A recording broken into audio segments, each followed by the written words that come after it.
Hello, আসসালামু আলাইকুম।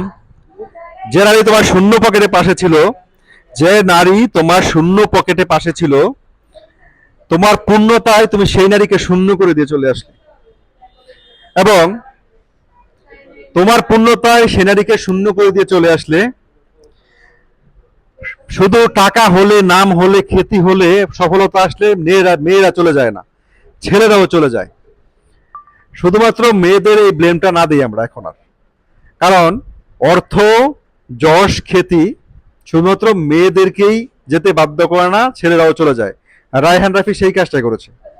তার তুফান যখন ইন্ডাস্ট্রি হিট হয়েছে, রায়হান রাফির ট্যালেন্ট বা রায়হান রাফির সফলতা যখন সারা বিশ্ববাসীর কাছে জাহির হয়ে গেছে, রায়হান রাফি কিন্তু তার এক্সকে, অর্থাৎ তার ভালোবাসা মানুষটাকে ঠকিয়ে, তমা মির্জাকে ঠকিয়ে সে কিন্তু বের হয়ে এসেছে।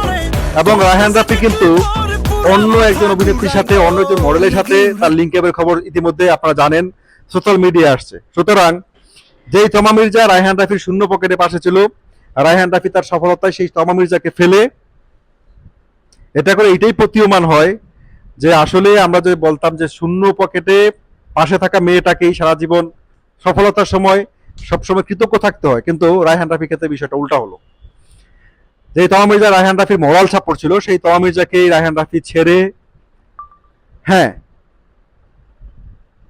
রায়হান রাফি তার নতুন গন্তব্যে পাড়ি দিয়েছে।